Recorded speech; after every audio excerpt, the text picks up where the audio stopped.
Right, hello Year 11, another Middle East video. So this one is going to pick up exactly where I left off my last Middle East video that I made, which was, it took us just up to the end of the Second World War, and the issues that Britain were facing with the mandate of Palestine.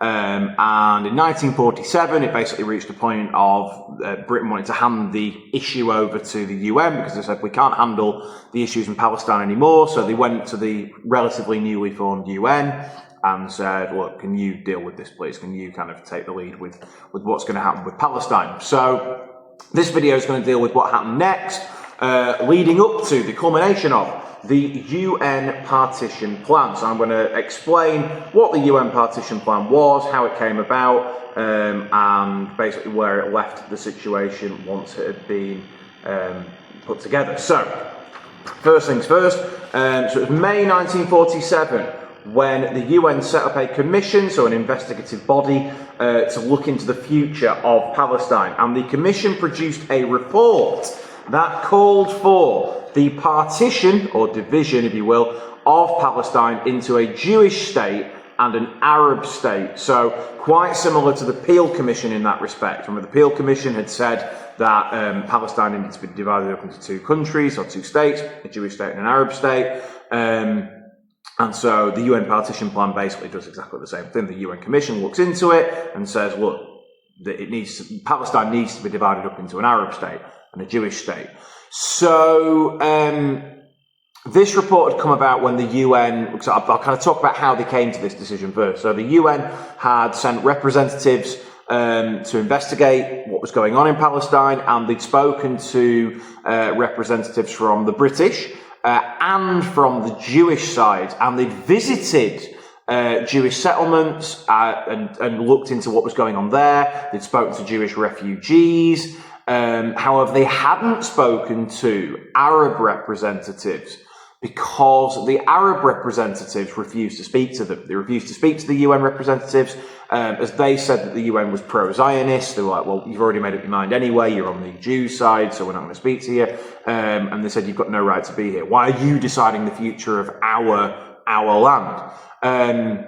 So as I said before, the report stated that Palestine needed to be partitioned, divided into a Jewish state and an Arab state, and similar to the Peel Commission. And in fact, similar to the Peel Commission, Jerusalem and the surrounding area would be neutral. So that had obviously been part of the Peel Commission, and the UN Partition Plan says exactly the same thing. They say that Jerusalem and the land around Jerusalem should be neutral.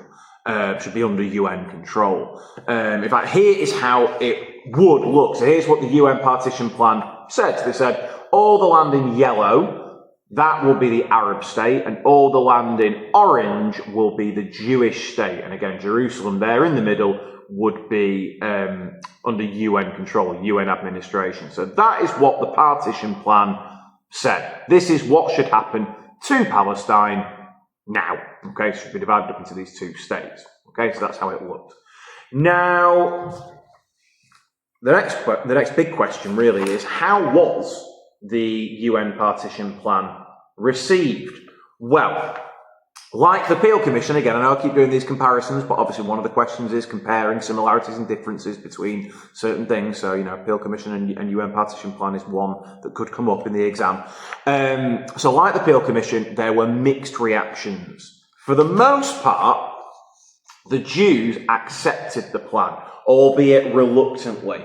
Reluctantly because they were unhappy that Jerusalem wasn't going to be the capital, because again, it's going to be under UN administration according to the plan. So Jerusalem can't be the capital of their new state. And it'd also be, if I go back to the map, it would also be quite difficult for them to visit it because it would be kind of embedded deep inside the Arab state. So they weren't too happy about the situation with Jerusalem because they said, one, we wanted it as our capital, and two, getting there to visit there will be quite difficult because it's deep within the Arab state, or what's proposed to be the Arab state.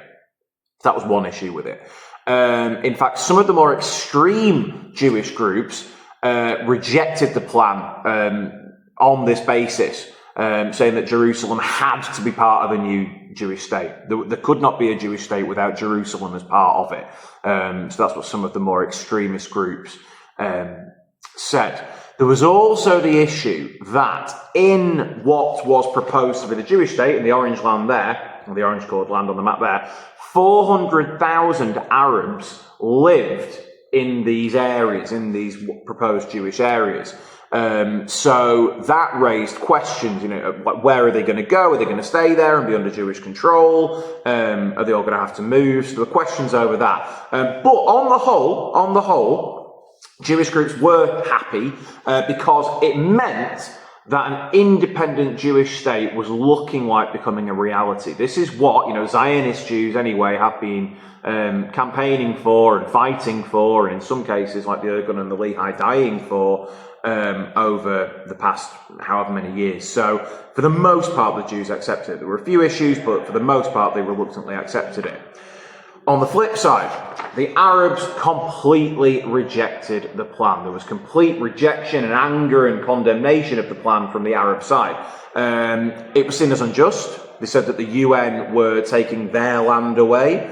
It was seen by many that the Arabs were being made to basically pay for the Holocaust. They were like, look, loads of sympathies with the Jewish side because of what's happened in the Holocaust, and we're the ones who are having to pay the price for it, which isn't fair. But the biggest thing that upset the Arabs, I've got this on a bit of paper, the biggest thing that upset the Arabs was that the Jews, according to the plan, the Jews accounted for 33% of the population, but according to the plan, they would receive 55% of the land. So they were saying, look, do the maths here. 33% of the people are getting 55% of the land. That does not add up. It doesn't go together. What's more, speaking of land, the Jews had been given, again, according to the plan, had been given the most fertile parts of Palestine in the north and on the coast.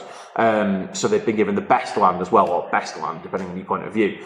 The British reaction, so let's not forget about the British reaction, they actually said that the plan would lead to civil war. They said this plan isn't going to work. It's just going to lead to civil war. We know what the situation is like in Palestine because we've been dealing with it for a long time. This is just going to lead to civil war. And on top of that, they said, well, we're not going to stick around to referee this war. It's going to lead to civil war. Don't expect us to stick around and referee it because of the financial cost.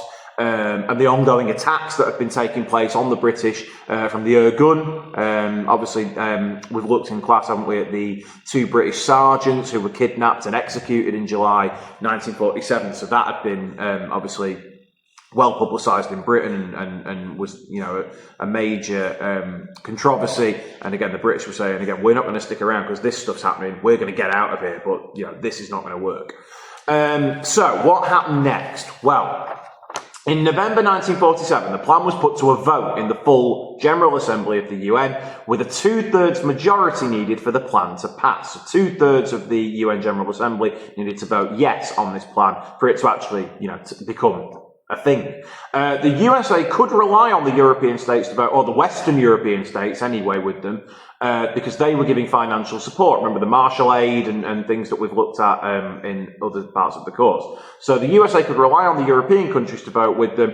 What they did was they put pressure on smaller states to vote with them. Again, they were saying, look, if you want the USA on your side, vote with us. Vote for this plan to become, to take fruition. So that was what was going on.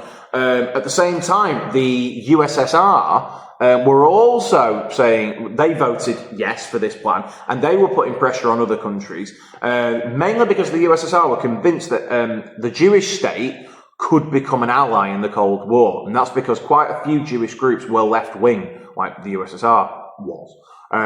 Like the Irgun and the Lehi were left-wing groups. So the USSR were looking at this going, oh, this is quite good. If the Jewish state can become a proper country, it can be our ally because they'll have similar political ideologies to us. So the USSR voted yes, and they put pressure on the Eastern European states. Again, you should know what I'm talking about. They put pressure on the Eastern European states to also vote yes on the partition plan. So you had a whole host of countries voting yes for the partition plan to take effect. So, on the 29th of November 1947, the UN General Assembly approved the partition plan. It was voted in.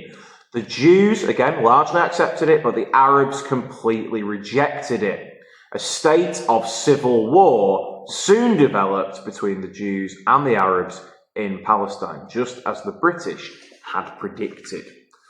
So, there you go, 10 minutes on the UN Partition Plan, not too bad. So, that's the UN Partition Plan, that's why it came about and what the plan said and how people reacted to it. I will do a video in the future of what happened next. I'll talk about the civil war that went on between the plan passing and the British leaving and Israel becoming a state, as we all know. So I will do a video on that in the future. What I'm going to do over the next few weeks, because exams are creeping up on us, I'm going to do some more revision videos on the Middle East, but I'm also going to do some more revision videos on the civil rights. I've got that planned, got that in the pipeline.